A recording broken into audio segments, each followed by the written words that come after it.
of local Philadelphia artists, and this is the first show of our 45th anniversary year. Happy birthday to Third Street. This year, for our February show, it's our second annual Friends Show. That is where each of the artists invited a friend to come and exhibit with them. I'm very pleased today to introduce you to my friend and fellow photographer, although far better photographer than me, Bethany Riley. Bethany, I've been drawn to her work because I find it just really fascinating. She tells wonderful stories with her work and just draws you in.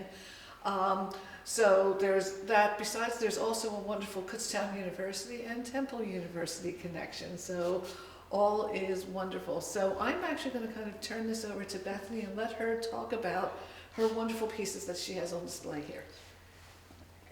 Thank you, Tricia. So my name is Bethany Riley. I am very, very honored to be a part of this exhibition here at the Third Street Gallery.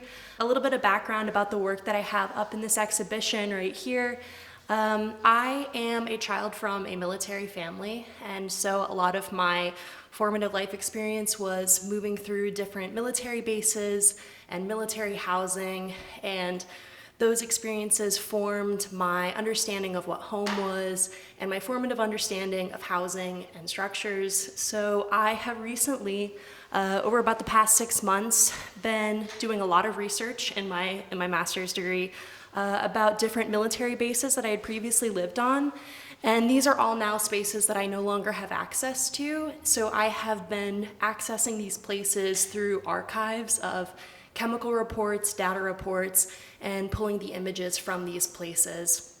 So I have been looking at all of these different types of imagery that isn't the traditional family archives of photographs to understand or rethink my ideas around home and kind of deconstruct them and reconstruct them through these photographs. So I started taking the images that I had been pulling from the chemical and data reports of these places, and I was printing them onto transparent material, onto acrylic, onto glass, and then I started scanning those images again and including small structures, small houses, into those images from the chemical reports. And this was just one variation of many ways that I was trying to comb through this information that at times felt very inaccessible about places that I had experience with.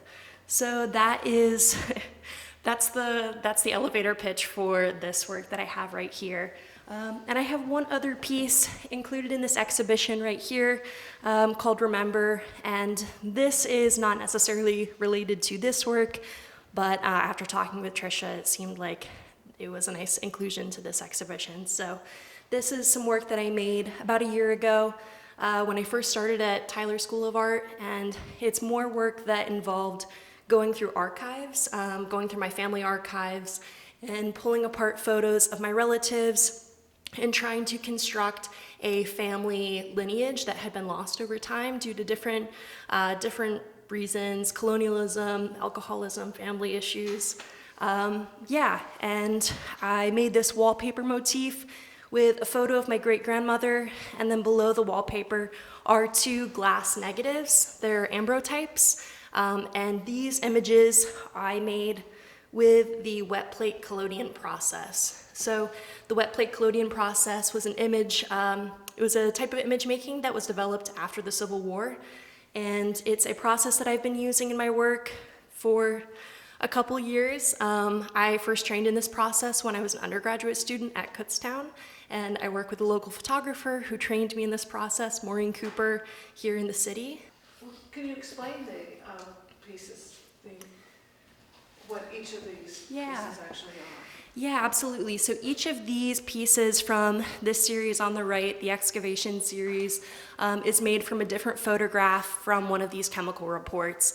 So all of these places that I lived on in these military bases are all considered sites of permanent chemical contamination, which is why I was drawn to sourcing this imagery. Having grown up in a military family, a lot of my understanding around home was based in really idealistic kind of national narratives.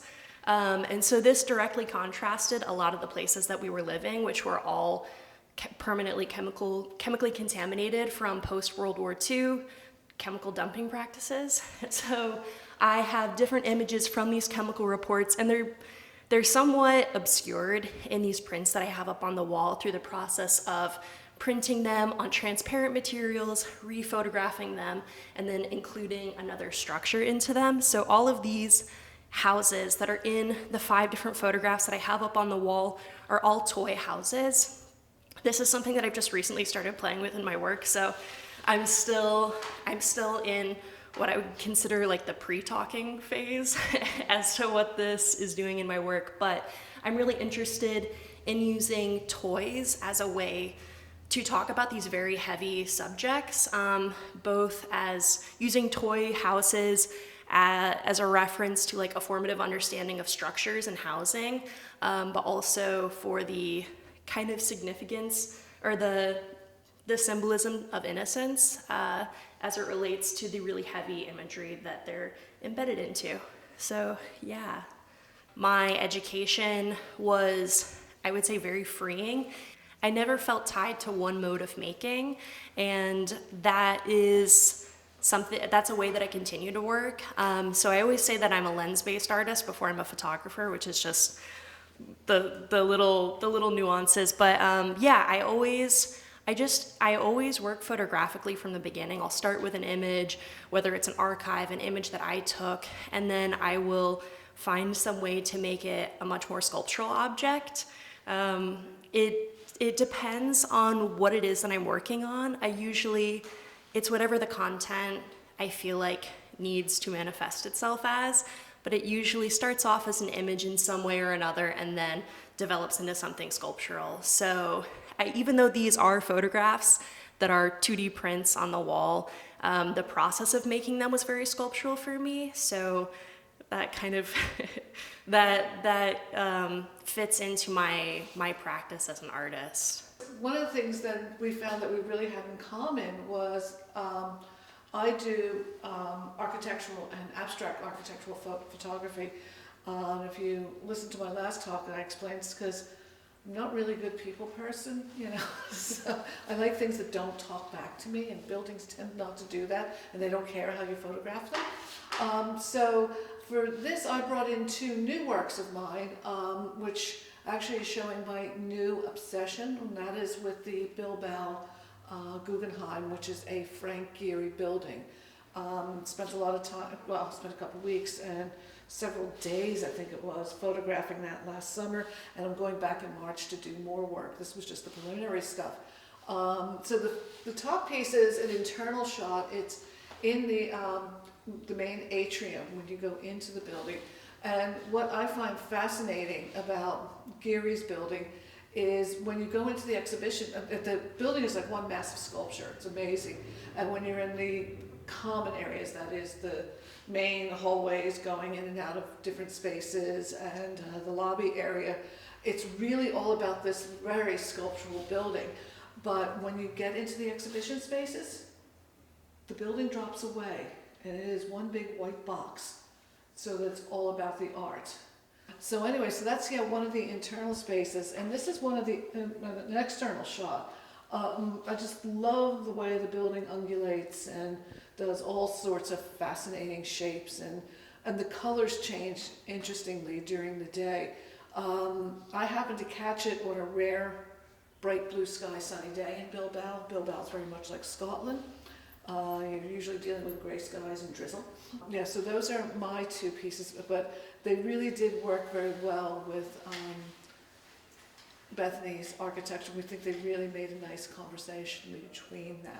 Let me just give a brief tour of the other, because sadly, unfortunately, a lot of artists couldn't be here today.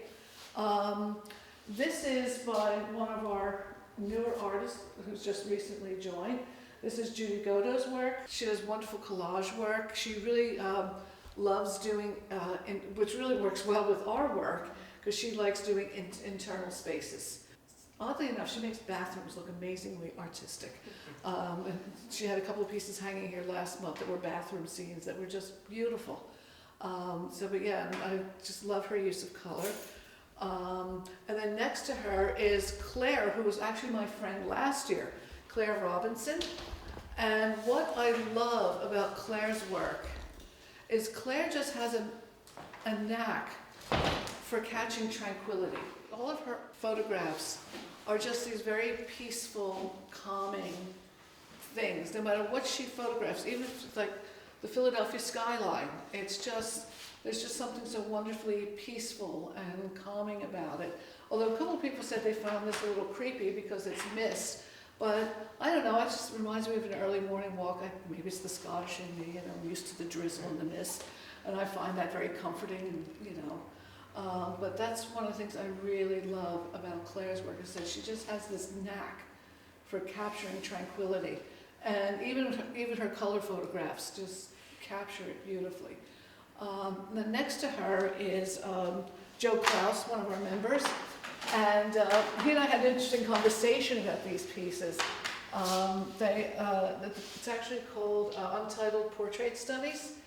And I asked him about this character because my research and my photography now are all informed by the philosopher Michel Foucault.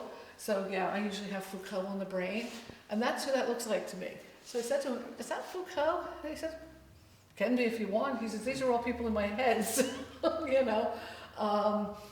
that's. But I said, "Well, I think that's Michel Foucault," so I've called him Michel. But these are just studies of different portraits that he's done, and they're all made up people. In his last show, he talked about memories or people who've passed through his life or people he's passed on the street, and he kind of just remembers their faces, and I have a feeling that's what this is about. I was hoping he would be here. He's going to try and be here, but he's doing a show next month, so next month's gallery talk, you'll be able to hear more about it, and maybe we'll ask him about that. And then this is Alyssa Marino, who is his friend, and just a wonderful, both working well together, but almost juxtaposition, not only between the black and white and the color, and the very Valentine's-y color, and also of women versus men, but also more fantastically imaginative, versus, well, these are images of, just images he's made up. So Flights of Fancy, this is a more, to me at least, more fantastical fantasy. I just love the chocolate covered strawberry. It's just fun. So let's see. I'm going to put Lisa on. Thank you, Patricia. My name is Lisa Dominic. I believe I'm the newest member of the Third Street Gallery. This is my first time showing here this February. And for my friend choice, it just seemed natural to include Colleen Hammond, who was one of my instructors at Cheltenham Center for the Creative Arts. And that's kind of where I got started exploring my creative side a few years ago. Colleen does beautiful collage work, as well as oil paintings that are realistic and serene. So these works that she's been doing with the collage works for a couple of years now is kind of like a departure from where she originally was classically trained. The color palette is still the same, and like when I look at them, I just know that it's hers. I am very grateful that she agreed to be part of this show with me. So, and this is a sampling of my work. I really love doing plein air painting. I enjoy being in the outdoors very much, and I think Patricia said in her talk that she prefers to be indoors with the interiors. But there's something just really great about being outside in nature and connecting just to the sights, the sounds, the energy. And I find when I look at the work that I have done over the past 5 years or so, a lot of it's by the water. I guess I'm just naturally attracted to the water. These three are of the Delaware River, two right here in Philadelphia, outside of my mother's condominium complex. She has a beautiful spot with a great view of the water. And the one in the middle is the Bucks County Playhouse up in New Hope. It was just a lovely scene. So I had the opportunity to paint there. So this was done right on the banks of the river in the Lambertville Inn's parking lot on a beautiful day, bright and sunny. So I titled that one A Bright New Hope. But frequently I am in Pennypack Park. So this is actually Pennypack Creek. It kind of has fall colors. It's interesting, a lot of them do, because that seems to be the time of the year that I love to be outside. And the one up at the top is from Bucks County. I challenged myself to walk to the top of Bowman Hill, and upon arriving, this was the view between the trees. Now this one I didn't paint there, but I did take some wonderful photographs, and I went back and completed this work at home.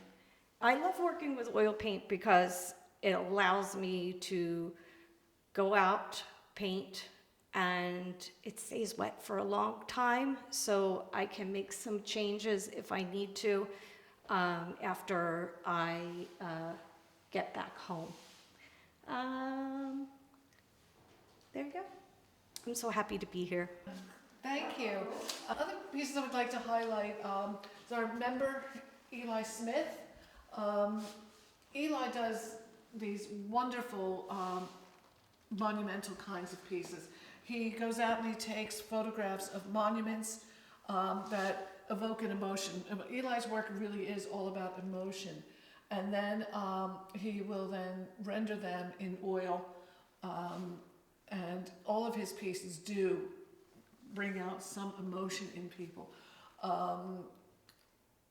So those are a couple of his pieces, and his things are on view a lot in the gallery, so please do come in and see them. But I really wanted to talk about his friend Laurie, because she and I spent a lot of time last week talking about her pieces. The first piece, what she was trying to do here was imagining what sunrise would look like if it was a building. So she says, naturally a cathedral makes sense. So it's a cathedral that are all the colors of a sunrise, but also in each of the windows there is a piece of sunrise. There is sun rising in each of the windows. So it's just this bright, spectacular, what a cathedral would look like if it was, or what a sunrise would look like if you could render it as a cathedral. The second piece of hers, she evidently took a trip to Tunisia, and she said those colors are everywhere in Tunisia. And so this is her capturing those colors and rendering them as if she was in an airplane coming in for a landing, and like all of Tunisia was just those colors.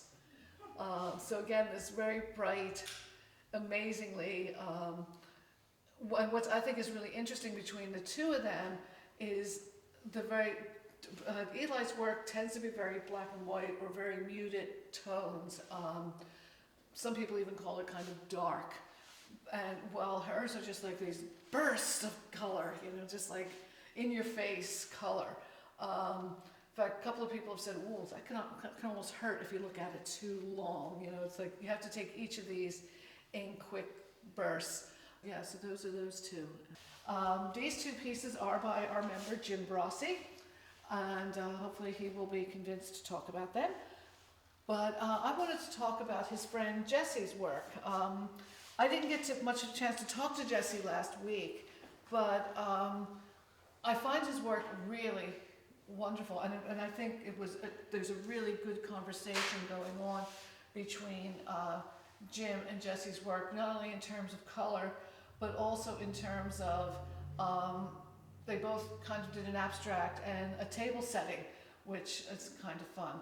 I happen to actually really like Renee Fleming, so I was immediately drawn to this piece because why not, with Renee on it. But this is a lovely, gorgeous piece of still life, and what I love about it is the rendering of the various shades in each of the objects. You know, nothing is flat, everything is just as one would expect to be, just these wonderful multicolor, multi-hued, and the lighting effect on each of them, and that. But what I really love is Jesse's abstract work. Again, you know, because I like, I guess part of it, again, it goes back to my love of structure and architectural, the geometrics in this, with the, you know, the riot of color, or the, well, the lots and lots of color, but these just, you know, these just wonderful different renditions of a cube or boxes or whatever, but taken from all different angles. There's a green one, but where, because the way it's tilted, the side almost looks more like a rhomboid than a box, so it gives it a very different type of view and dimension.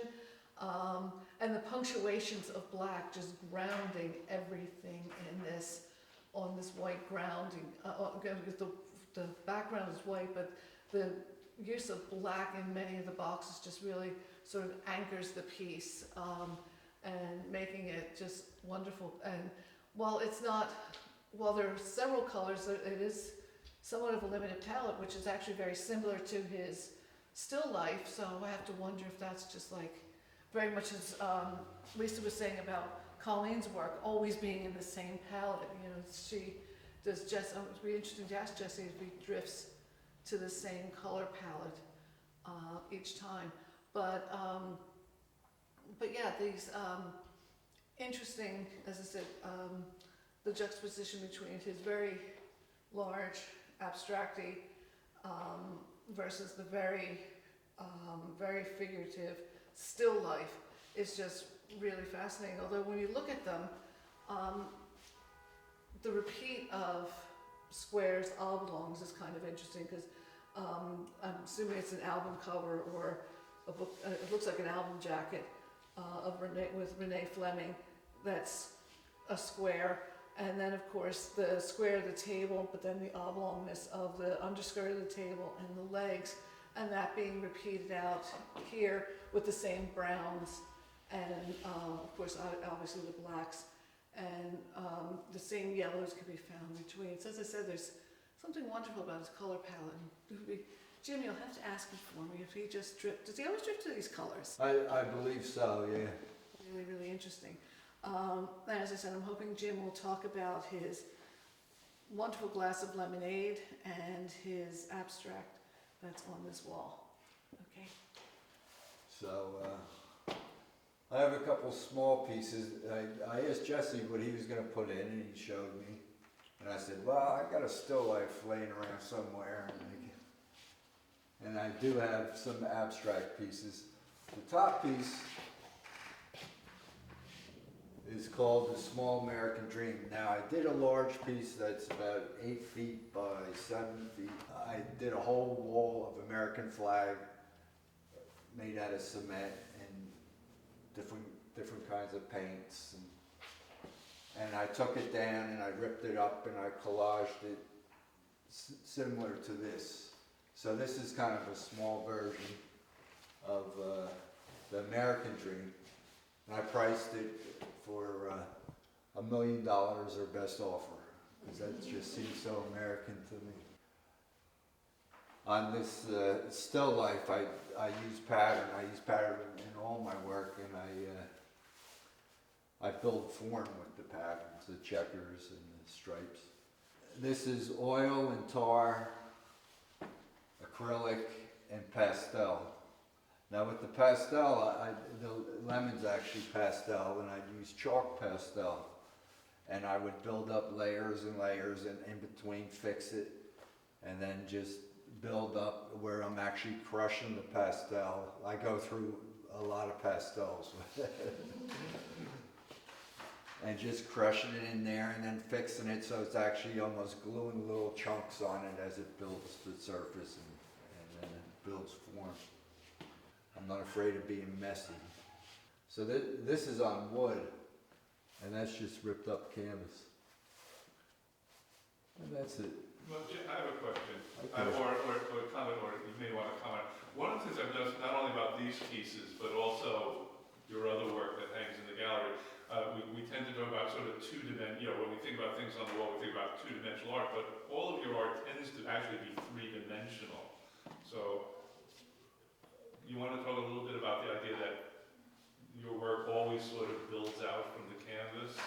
There's always things there. Right. And the paint and everything is always, people watching the video won't be able to see that all of this really stands out a bit from the flat surface.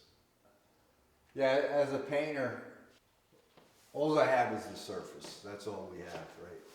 And I'm not a sculptor because I don't know what to do with the other sides. You know, that's too much for me. 2 dimensions, okay. 3 dimensions, like, oh my God. So I'm a two-dimensional kind of guy.